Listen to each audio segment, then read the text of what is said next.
Nah, seiring berjalannya waktu nanti adik-adik ketika belajar di sipil itu akan banyak mata kuliah yang bicara tentang analisis dan desain.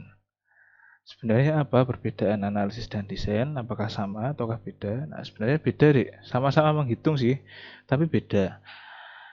Bedanya di analisis itu objeknya itu sudah ada. Kalau desain itu objeknya belum ada.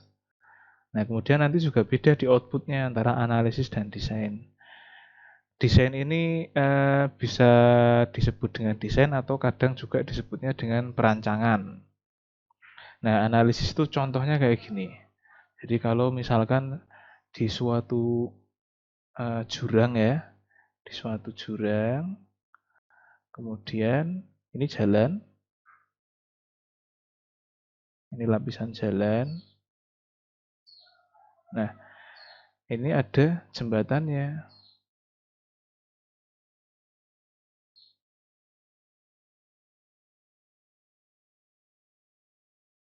Nah, ada jembatannya di sini gitu. Ini ada pondasinya.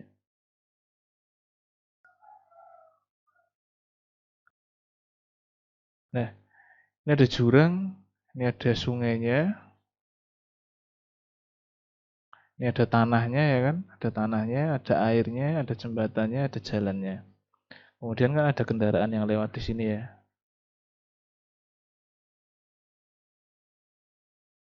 Nah, kira-kira seperti inilah. Nah, analisis itu semua ini sudah ada. Kemudian, misal, jadi barangnya ini semua sudah ada. Kemudian misalkan analisis jembatan, berarti hitung kapasitas jembatannya. Berarti jembatan yang sudah ada ini dihitung kapasitasnya, kemampuannya berapa, kemudian umurnya masih berapa, kemudian misal ada kebakaran ini dia bisa bertahan atau tidak, seperti itu. Jadi objeknya sudah ada. Kemudian itu misal urusan struktur ya, tapi misal kita bicara geoteknik. Nah, berarti kestabilan lereng di sini ini gimana? Kestabilan lereng di sini ini nilai faktor amannya berapa?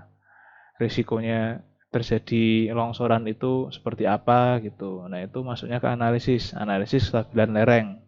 Kalau yang tadi analisis kapasitas jembatan misalkan. Kemudian pondasinya, ini kan sudah ada pondasinya. Nah, ini analisis kapasitas daya dukung pondasi misalkan seperti itu. Jadi barangnya sudah ada. Kemudian ini ada perkerasan ya, ada jalan. Ada jalan di sini. Misalkan jalan beton. Nah, ini kan jalan beton ini menumpuk di tanah kan? Ini kan menumpuk di tanah ini. Mana kursornya? Nah, jalan ini kan menumpuk di tanah ini. Ini kan tanah ya. Nah, ini kapasitasnya jalannya seperti apa, apakah melendut atau tidak, berapa lendutannya, kemudian reaksi tanahnya ini bagaimana. Nah, itu kapasitas struktur jalannya. Kemudian di sini ada air ya. Ini dianalisis juga bisa. Ini kalau banjir ini airnya akan naik seberapa, misal jadi segini. Nah, itu. Kemudian kalau banjir airnya jadi segini, lerengnya jadi kestabilannya seperti apa? Apakah longsor seperti ini hilang misalkan. Nah, seperti itu.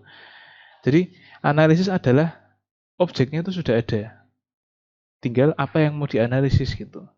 Nah, outputnya nanti adalah biasanya SF atau safety factor.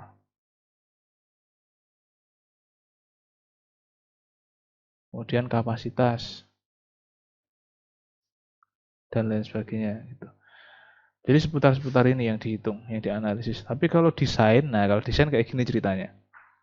Jadi kalau desain itu di suatu daerah tertentu itu ditemui jurang gitu kan. Nah, kebetulan di lokasi ini ada jalan. Di sini ada pasar. Di sini ada pasar. Di sini ada pemukiman atau perkotaan. Nah, ada akses yang dekat. Dari perkotaan ke pasar itu ada jarak yang dekat, tapi terhalang oleh jurang. Maka perlu dibuat jembatan misalnya. Jembatannya bisa macam-macam, Dik. Bisa hanya seperti ini saja bisa kan? Misal jembatannya seperti ini. Jadi cuma gelagar saja. Jadi kayak balok beton gitu diletakkan, atau jembatannya pakai sistem jembatan gantung.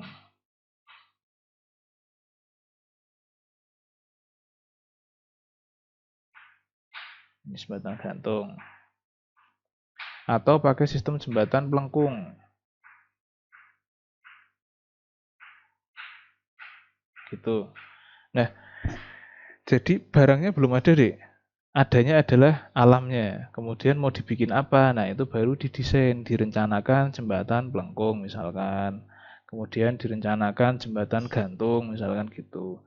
Nah, nanti outputnya adalah desain. Outputnya nanti desain kalau ini. Desain dan segala spesifikasinya.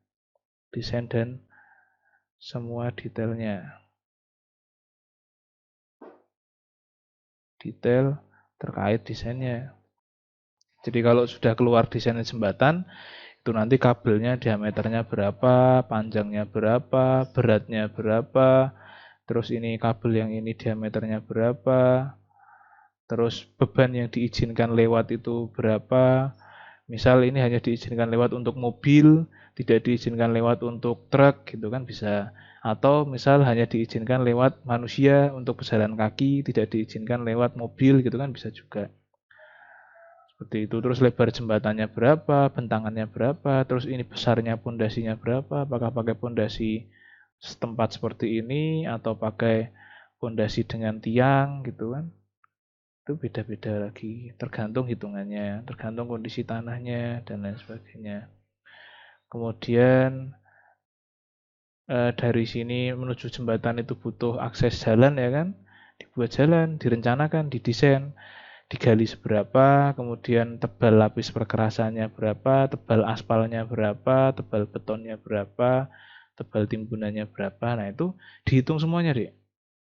Jadi bikin jalan itu nggak asal nyampur aspal dengan batu dengan pasir, kemudian ditaruh, terus digiles, dihalus, dipadatkan, nggak cuma sekedar gitu, tapi ada hitungannya. Misal dengan aspal kualitas grade A itu dengan agregat atau kerikil yang sebesar apa, kerikil ukuran berapa mili gitu kan, pasirnya grade apa gitu kan. Ini aspal ya tadi ya. Terus ini bebannya apa gitu. Beban manusia kah, beban motor kah, beban mobil kah, atau beban kendaraan berat, kontainer atau tank gitu. Itu dihitung gitu. Bebannya apa. Kemudian umurnya direncanakan dia bertahan berapa tahun, umur rencananya. Nah, nanti dari semua input ini dilakukan desain, proses desain. Nah, di desain ini nanti keluar semua, butuh tebalnya berapa, terus ketika pembuatan itu butuh digilas berapa kali, dengan roller ya namanya ya. Kalau bahasa orang awam stum bilangnya. Yang itu loh, yang warna kuning kemudian ada silindernya depan belakang. Nah, ini bisa diisi bisa kosong, Dek. Nah, ini butuh beratnya berapa? Kemudian pakai yang tipe apa? Ini tipenya macam-macam. Ada yang ada geriginya. Tuh, ada yang diameternya gede, ada yang kecil, ada yang bisa diisi air, ada yang diisi apalagi gitu. Ini macam-macam. Nah, itu tergantung kita mendesainnya mau seperti apa gitu. Jadi digilas berapa kali dengan berat roller berapa kilo, berapa ton gitu. Nanti akan ketemu semua. Detail itu nanti diuraikan semua, diceritakan semua di hasil desain atau dokumen perencanaan. Dokumen perancangan. Nah, itu outputnya itu nanti itu. Jadi kalau analisis bedanya ya, ini analisis dan desain. Kalau analisis itu objeknya sudah ada, Dek. Jadi sudah ada semua, sudah ada jalan, sudah ada jembatan, sudah ada air, sudah ada tebing. Tinggal apa yang mau dihitung gitu. Nah, outputnya nanti tergantung apa yang dihitung. Kalau misalkan minta dihitung safety factor, ya nanti outputnya berarti safety factor. Kalau minta dihitung kapasitas momen, berarti nanti outputnya kapasitas momen, seperti itu. Jadi tergantung minta apa gitu. Dan objeknya sudah ada. Kalau desain, objeknya itu belum ada, baru perencanaan. Ini kalau ada perkotaan di sini, ada pasar di sini, ini berarti jaraknya sekian, butuh jalan akses sepanjang sekian, kemudian ada jurang, oh berarti ada jurang, kita bisa pakai misalkan ini jurangnya ditimbun. Nah kalau ditimbun, tergantung deh, kalau misalkan ini adalah jalan air ya, ketika musim hujan ini ada airnya misalkan.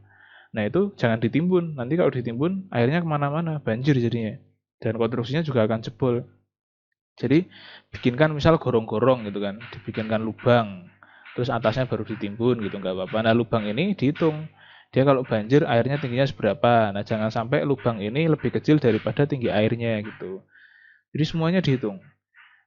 Jaraknya berapa, kemudian yang direncanakan boleh lewat itu apa, bebannya berapa, mau direncanakan umurnya berapa. Nah, yang paling penting biasanya ada kalau adik-adik sudah ini menyentuh ranahnya proyek betulan, itu ada pertimbangan biaya di sini ya. Biaya yang penting. Nah, adik-adik misal merencanakan dengan jembatan gantung, tapi ternyata itu mahal sekali. Nah, ya kalau mahal sekali berarti ya bisa dong direalisasikan. Jadi harus ganti desain, misalkan dengan desain jembatan yang ini pelengkung atau jembatan dengan balok saja, dengan gelagar saja beton gitu. Nah, aspek biaya ini adalah salah satu aspek terpenting dalam menentukan jenis desain yang akan kita buat gitu. Jadi misal dari biaya perawatannya juga itu jadi pertimbangan juga. Gitu. Itu adalah kurang lebih gambaran hal-hal yang nanti adik-adik akan temui sepanjang perjalanan menempuh S1 sampai lulus menyandang gelar ST. Gitu. Sekian, semoga dapat dipahami dan menjadi masukan yang bermanfaat. Saya tutup. Assalamualaikum warahmatullahi wabarakatuh.